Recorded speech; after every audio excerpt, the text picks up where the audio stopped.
आवाज दबा तो नहीं रहे ना? नहीं नहीं, अरे आपकी आवाज कैसे दबती है? आप बोलिए। हो गया ना, क्यों चिंता करते हैं? आपने बजट पे बोलने का अवसर दिया, इसके लिए आभार। महोदय, मैंने 2 वर्ष पहले भी अपने बजट भाषण में ये कहा था कि कोई भी बजट न इतना अच्छा होता है जितना सरकार बताती है, और न इतना बुरा या खराब होता है जितना विपक्ष उसको कहता है। ये माननीय मुख्यमंत्री जी द्वारा प्रस्तुत 10वां बजट है और अपने आप में एक कीर्तिमान है।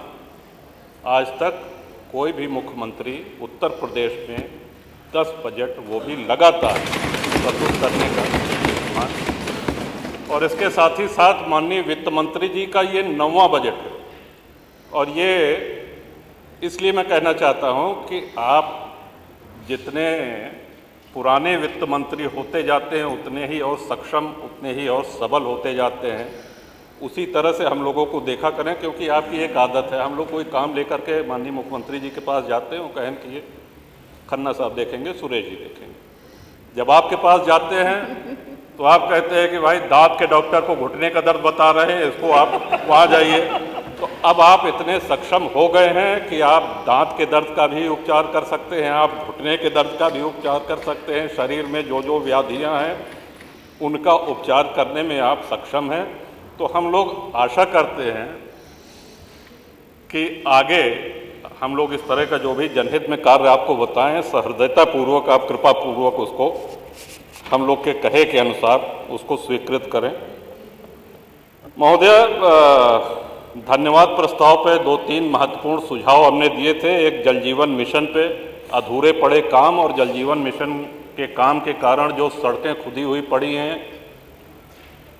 दूसरा सुझाव, विधायक निधि से हम सभी माननीय विधायकगण जो असहाय लोगों का उपचार करते हैं, करवाते हैं, पैसा देते हैं, उनके नियमों में सरलीकरण हो।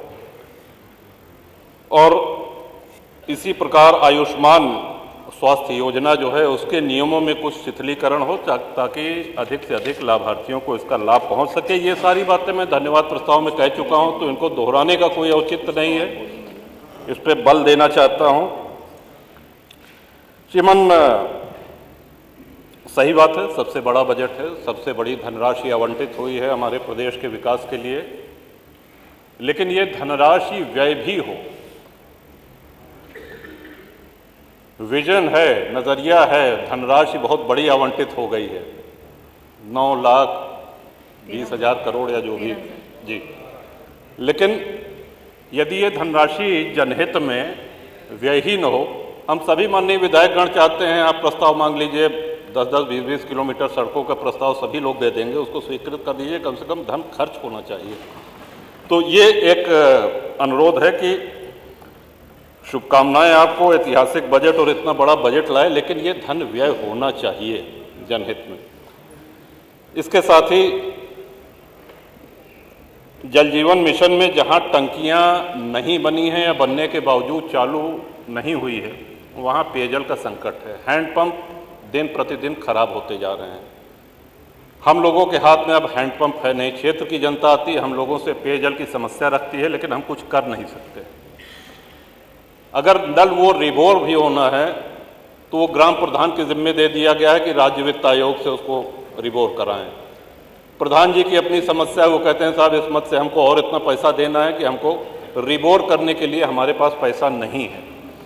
तो इसमें अनुरोध है, सुझाव है कि जब तक जल जीवन मिशन पूरी तरह चालू ना हो जाए, घर घर नल न लग जाए, तब तक हैंडपंप इंडिया मार्का 2 की योजना आप इसको कृपापूर्वक चालू रखें। गर्मी आने वाली है, पानी का स्ट्रेटा कम हो रहा है, नीचे जा रहा है, पेयजल संकट आएगा, तो इससे निदान, इसके निवारण के लिए ये आवश्यक है। इसके साथ ही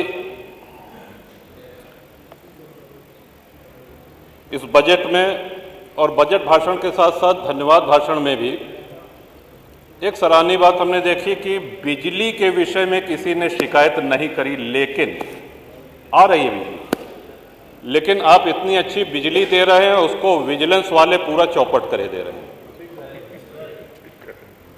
बिजली संकट नहीं है, 18 घंटा, 20 घंटा, 22 घंटा आ रही है बिजली। लेकिन छापे के नाम पे इतनी बदनामी हो रही है और इतनी परेशानी हो रही है लोगों को,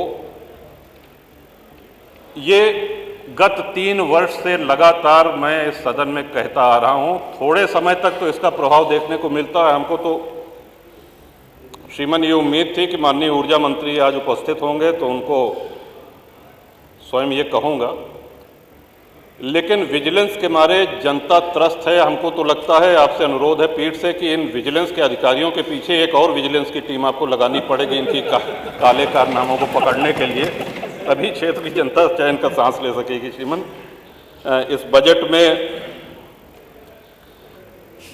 अल्पसंख्यकों को और मदरसा के लिए 2058 करोड़ दिया गया, जो बहुत अच्छी धनराशि है, स्वागत योग्य है। श्रीमंत, संस्कृत विश्व की प्राचीनतम भाषा है और हम सभी सनातनियों के जन्म से लेकर के और मृत्यु तक जो जो संस्कार होते हैं वो सब संस्कृत में होते हैं। जो पूजा पाठ होता है वो संस्कृत में होता है। अच्छा होता है यदि इस बजट में संस्कृत के लिए, उसके प्रोत्साहन के लिए एक अच्छी रकम यहाँ पे होती है, क्योंकि संस्कृत आज दम तोड़ रही है। संस्कृत को आज राजाश्रय की आवश्यकता है, संस्कृत को आज प्रोत्साहन की आवश्यकता है। तो इस पे अगर विचार करें, अभी भी समय है कि संस्कृत में और संस्कृत के छात्रों छात्राओं को, उनको प्रोत्साहन देने के लिए प्रदेश सरकार की तरफ से एक राशि निर्धारित हो। इन्हीं सब बातों के साथ श्रीमान माननीय वित्त मंत्री जी को अपने 9वें और माननीय नेता सदन मुख्यमंत्री जी को अपने 10वें बजट लगातार का जो कीर्तिमान आपने बनाया है, और आशा करते हैं कि आप इतने सक्षम वैद्य हैं कि जो जो बीमारियां हमने, मोना जी ने, माननीय पांडे जी ने और सभी दलीय नेताओं ने, पक्ष विपक्ष के, इन सबका उपचार आपके पास है। आप दवा करने में कंजूसी मत करिए। आप सक्षम हैं, आप योग्य हैं। इस प्रकार आपको आपका बल हमने याद दिलाया, सभी लोग दिला रहे हैं, और आशा करते हैं कि हम लोगों की जो जनहित की सभी समस्याएं हैं उनका आप पूरा निराकरण करेंगे। माननीय अध्यक्ष जी, बजट पे बोलने का अवसर दिया गया, इसके लिए बहुत बहुत आभार। एक अभी राज्य कर्मचारियों का एक पत्र आपके माध्यम से, ये कि राज्य कर्मचारियों का कोरोना काल में नगर प्रतिकर भत्ता बंद कर दिया गया था, जो अभी तक बहाल नहीं किया गया है। अन्य राज्यों में कोरोना काल में जो भी भत्ते काटे गए थे सभी बहाल कर दिए गए हैं, केवल उत्तर प्रदेश में बहाल नहीं हुए हैं। बढ़ती हुई महंगाई, शहरी क्षेत्रों में रोजमर्रा की वस्तुओं की कीमतों में भारी वृद्धि को देखते हुए इसे बहाल कर दिया जाए, इससे कर्मचारियों का कार्य करने में मनोबल बढ़ेगा। श्रीमान, इस अनुरोध के साथ अपने बजट भाषण को समाप्त करता हूं।